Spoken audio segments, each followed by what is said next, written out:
Hello friends, എല്ലാവർക്കും സുഖമാണെന്ന് വിചാരിക്കുന്നു. അപ്പോൾ പുതിയൊരു വീഡിയോയിലേക്ക് എല്ലാവർക്കും സ്വാഗതം കേട്ടോ. ഞാൻ കഴിഞ്ഞ വീഡിയോസിലൊന്നും നേരിട്ട് വീഡിയോ ചെയ്യാഞ്ഞത് എൻ്റെ ഹെൽത്ത് ഇഷ്യൂസൊക്കെ കാരണമാണ് കേട്ടോ.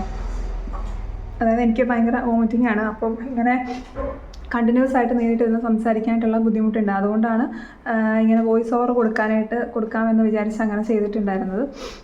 അപ്പോൾ ഈ ഒരു വീഡിയോയിലും ഞാൻ പറഞ്ഞിട്ടുണ്ടായിരുന്നു കഴിഞ്ഞ വീഡിയോസിലൊക്കെ 369 മെത്തേഡ് ചെയ്യുന്നത് വളരെയധികം ഹെൽപ്ഫുള്ളായിരിക്കും. നമ്മുടെ മാനിഫെസ്റ്റേഷൻസൊക്കെ ഫാസ്റ്റ് ആവാനായിട്ട് നമ്മൾ വിഷ്വലൈസ് ചെയ്ത് അഫർമേഷൻസ് എഴുതുന്നതും ഭയങ്കര നല്ലതാണ് കേട്ടോ. പിന്നെ നമ്മളെപ്പോഴും പോസിറ്റീവായിട്ടിരിക്കുക എന്നുള്ളൊരു കാര്യമുണ്ട്. പക്ഷേ നമുക്ക് പലപ്പോഴും നമ്മുടെ കയ്യിൽ നിന്ന് ഈ പോസിറ്റിവിറ്റിയൊക്കെ പോകുന്ന ഒരു സംഭവമുണ്ട്. എനിക്ക് ഇപ്പോഴും ഉണ്ടാവാറുണ്ട്. ഞാനിപ്പോൾ മെഡിറ്റേഷനൊന്നും അങ്ങനെ എനിക്ക് ചെയ്യാൻ പറ്റാറില്ല.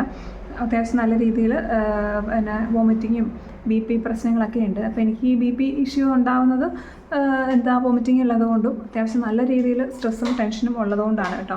അപ്പം ഞാൻ പല വീഡിയോസിലും പറഞ്ഞിട്ടുണ്ട് നമുക്ക് നമ്മുടെ ടെൻഷനെയും ഇതൊക്കെ മാറ്റി നമ്മൾ ഹാപ്പി ആയിട്ട് ഇരിക്കണം എന്നുള്ളത്. പക്ഷേ ഇപ്പോൾ പ്രഗ്നൻ്റ് ആണ്, നമുക്ക് നല്ല രീതിയിൽ മൂഡ് സ്വിങ്സും കാര്യങ്ങളൊക്കെ ഉണ്ടാവും.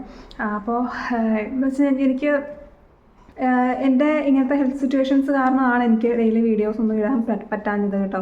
പക്ഷേ നമുക്ക് എത്ര നെഗറ്റീവ് സിറ്റുവേഷൻസ് വന്നാലും നമ്മൾ സ്ട്രോങ് ആയിട്ട് തന്നെ മുന്നോട്ട് പോകാമെന്നുള്ളതാണ് നമ്മൾ എപ്പോഴും വിചാരിക്കേണ്ടത് കേട്ടോ. എനിക്ക് ഒരുപാട് എപ്പോഴും ഡൗൺ ആയി പോയാലും ഞാൻ എങ്ങനെയെങ്കിലും തന്നെ ഓക്കെ ആക്കി കൊണ്ടുവരാൻ നോക്കാറുണ്ട്. നമ്മുടെ സിറ്റുവേഷൻസ് പലതായിരിക്കും. എനിക്കും വളരെ മോശം സിറ്റുവേഷൻസൊക്കെ ഉണ്ടായിട്ടുണ്ട്. അപ്പോൾ അപ്പോഴൊക്കെ എനിക്ക് ചില സമയം ഭയങ്കരമായിട്ട് ഡൗൺ ആകും കേട്ടോ, ഭയങ്കരമായിട്ട് ഡിപ്രസ്ഡൊക്കെ ആവും. അപ്പോൾ ഇപ്പോൾ ഹോസ്പിറ്റലിലൊക്കെ പോകുമ്പോഴാണെങ്കിലും ഞാൻ ഒറ്റയ്ക്കാണ് എൻ്റെ 2 മക്കളുമായിട്ട് പോയി അഡ്മിറ്റൊക്കെ ആവുന്നത്. പല സമയവും ഞാൻ ഭയങ്കരമായിട്ട് കൊളാപ്സായി പോകുന്ന ചില ദിവസങ്ങളൊക്കെ ഉണ്ട്. BP ഒക്കെ ഭയങ്കര ലോ ആവും. ഫ്ലൂയിഡ് ഇഞ്ചക്ഷനൊക്കെ എടുത്ത് നമ്മൾ കിടക്കും, അഡ്മിറ്റ് ആവും. അപ്പോൾ അപ്പോഴൊക്കെയും നമ്മളെ നമ്മൾ ഓക്കെ ആവും. നമ്മളൊരു പോസിറ്റീവ് എനർജി എപ്പോഴും നമ്മുടെ ഉള്ളിലേക്ക് ഇഞ്ചെക്റ്റ് ചെയ്ത് കൊടുക്കുക എന്നുള്ളതാണ് നമ്മളെപ്പോഴും ശ്രദ്ധിക്കേണ്ട ഒരു കാര്യം കേട്ടോ. പിന്നെ ഏറ്റവും വലിയൊരു കാര്യം, നെഗറ്റീവായിട്ടുള്ള ആളുകളിൽ നിന്ന് മാക്സിമം ഒഴിവായി നിൽക്കുക കേട്ടോ.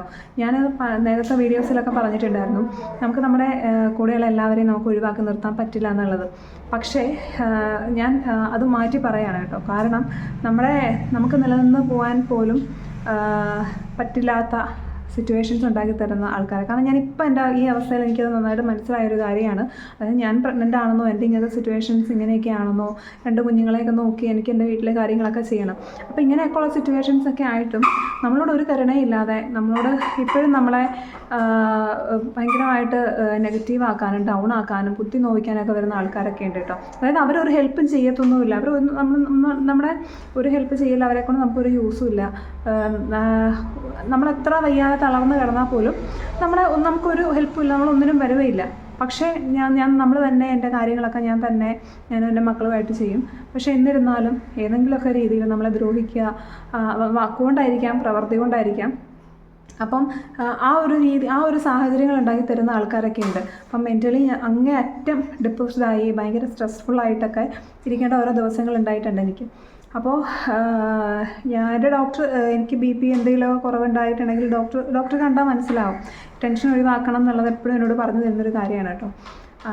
പക്ഷേ നമ്മുടെ ഡെയിലി ജീവിതത്തിൽ നമുക്കിങ്ങനെയുള്ള ഓരോ ആൾക്കാരെ ഫേസ് ചെയ്യേണ്ട ഇതൊക്കെ വരുമ്പം നമുക്ക് ഇത് പൂർണ്ണമായിട്ടും എടുത്തങ്ങ് മാറ്റാൻ പറ്റില്ല. അപ്പം നമ്മളെന്താ ചെയ്യേണ്ടതെന്ന് വെച്ചിട്ടുണ്ടെങ്കിൽ നമ്മൾ മാക്സിമം ഇങ്ങനെയുള്ള ആൾക്കാരെ ഒഴിവാക്കുക തന്നെയാണ് ചെയ്യേണ്ടത് കേട്ടോ. ഞാനിപ്പോൾ അങ്ങനെ തന്നെ പറയുള്ളൂ. കാരണം നമുക്ക് നമ്മുടെ സേഫ്റ്റി മെൻ്റലി ഫിസിക്കലി നമ്മളെ പ്രൊട്ടക്റ്റ് ചെയ്യാന്നുള്ള ഒരു ഉത്തരവാദിത്വം നമ്മുടേതാണ് കേട്ടോ.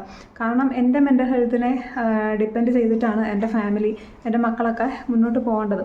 അപ്പം മറ്റുള്ളവർക്ക് ഈ ഒരു ചിന്തയൊന്നുമില്ലാതെ നമ്മളെ ഇങ്ങനെ ഡിസ്റ്റർബ് ചെയ്യാനും ടോക്സിക്കായിട്ട് അത് നമുക്ക് നമ്മളിങ്ങനെയൊക്കെ ചെയ്തിട്ടുണ്ടെങ്കിൽ, നമ്മളിങ്ങനെ പറഞ്ഞിട്ടുണ്ടെങ്കിൽ അവർക്ക് എന്തെങ്കിലും പറ്റുമോ എന്ന് പോലും ഒരു ചിന്തയില്ലാതെ, അങ്ങനെ പോലും ഒന്ന് ചിന്തിക്കാനുള്ള ഒരു മനസ്സാക്ഷി ഇല്ലാതെ എന്ത് ചെയ്താലും ഏത് രീതിയിൽ അവരെ വേദനിപ്പിക്കണമെന്ന് ഉദ്ദേശിക്കുന്ന ചില ആൾക്കാരുണ്ടായിരിക്കുമല്ലോ. അവരുടെ കാര്യമാണ് പറഞ്ഞത്. അവരാരും ആയിക്കോട്ടെ, അവരെ അകറ്റി നിർത്താനായിട്ട് നിങ്ങൾ ശ്രമിക്കുക. എന്നാൽ മാത്രമേ മുന്നോട്ട് ജീവിച്ച് പോകാൻ പറ്റുള്ളൂ. ഉറപ്പായിട്ടും ഇതിൽ ഒരു മാറ്റവും ഇല്ല. അത് ആരും ആയിക്കോട്ടെ.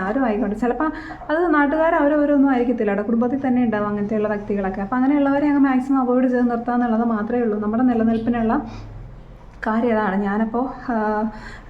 ഞാനിപ്പോൾ ചെയ്യുന്ന ഒരു കാര്യം അത് തന്നെയാണ്. അപ്പോൾ എനിക്ക് മുന്നോട്ട് നല്ല രീതിയിൽ പോയേ പറ്റുള്ളൂ. അപ്പോൾ ഇങ്ങനെ ടോക്സിക് നല്ല വിഷം എന്ന് തന്നെ വേണം പറയാൻ. ഇങ്ങനെയുള്ള ആൾക്കാരെ നമ്മൾ മാക്സിമം നമ്മുടെ ലൈഫിൽ നിന്ന് അകറ്റി നിർത്തുക. കാരണം പലതവണ നമ്മൾ ക്ഷമിച്ചിട്ടും നമ്മളോട് ചെയ്ത കാര്യങ്ങൾ നമ്മളെ ഒരുപാട് വേദനിപ്പിച്ചിട്ടുണ്ടാവും. ഇതൊക്കെ ചെയ്തിട്ടുണ്ടെങ്കിൽ നമ്മളതിനെയൊക്കെ വിട്ട് കളഞ്ഞിട്ട് നമ്മൾ വീണ്ടും ക്ഷമിക്കും തോറും നമ്മളെ ക്ഷമയെ അവരുണ്ടല്ലോ നമ്മളോട് വീണ്ടും എന്തും ചെയ്യാനുള്ള ഒരു ആയുധമാക്കിയാണ് പലരും കാണുന്നത്.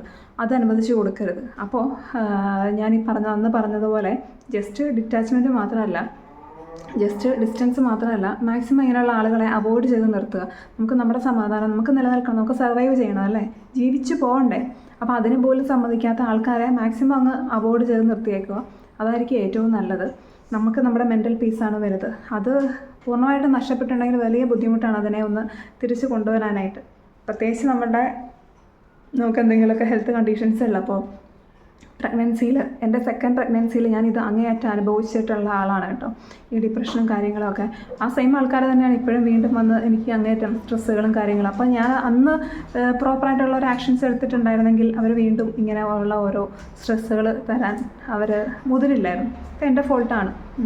ഇതെൻ്റെ ഹസ്ബൻഡ് പറയുന്നതാണ്. അപ്പോൾ ഞാൻ ചെയ്യേണ്ട കാര്യങ്ങൾ അല്ലെങ്കിൽ ഞാൻ ചെയ്യേണ്ട ആക്ഷൻസ് എൻ്റെ ലൈഫിൽ ഞാൻ ഓൺ ടൈമിൽ എടുത്തിട്ടുണ്ടെങ്കിൽ എനിക്ക് കൂടുതൽ സഫർ ചെയ്യേണ്ടി വരില്ല. നമ്മൾ അവോയ്ഡ് ചെയ്ത് നിർത്തേണ്ടവരെ നമ്മൾ ആ ടൈമിൽ തന്നെ അവോയ്ഡ് ചെയ്ത് നിർത്തണം. ക്ഷമ നല്ലതാണ്, പക്ഷേ ഒരു പരിധി വരെ മാത്രമേ ഉള്ളൂ. നമ്മുടെ ലൈഫിനെ ബാധിക്കുന്ന രീതിയിൽ, നമ്മുടെ ലൈഫിനെ അഫക്റ്റ് ചെയ്യുന്ന രീതിയിൽ ക്ഷമ കൊണ്ടുപോയിട്ട് ഒരു കാര്യമില്ല കേട്ടോ. അത് അർഹതയുള്ളവർക്ക് കൊടുക്കുക. ക്ഷമിക്കാം, അത് അർഹിക്കുന്നവർക്ക് മാത്രം, അല്ലാതെ എല്ലാവർക്കും ഈ ക്ഷമ കൊടുക്കാനുള്ളതല്ല. അതായത് അവർ ചെയ്ത തെറ്റാണെന്ന് അവർക്കൊരു ബോധ്യമുള്ള ആൾക്കാരാണെന്നുണ്ടെങ്കിൽ അവരോട് ക്ഷമിക്കാം. ഇതെന്ത് ചെയ്താൽ അതിലൊരു കുറ്റബോധവും ഇല്ലാതെ വീണ്ടും വീണ്ടും എന്തും ചെയ്യാനായിട്ട് ഒരു മടിയില്ലാതെ വരുന്ന ആൾക്കാരുണ്ടല്ലോ, ഒരിക്കലും അവരെ അടുപ്പിക്കുകയും ചെയ്യരുത്, ഒരിക്കലും അവർക്ക് ക്ഷമയും കൊടുക്കരുത്. അപ്പോൾ ഇന്നത്തെ വീഡിയോ ഇത്രയൊക്കെയുള്ളൂ. നമുക്ക് വേറൊരു വീഡിയോയിൽ വീണ്ടും കാണാം. ബൈ.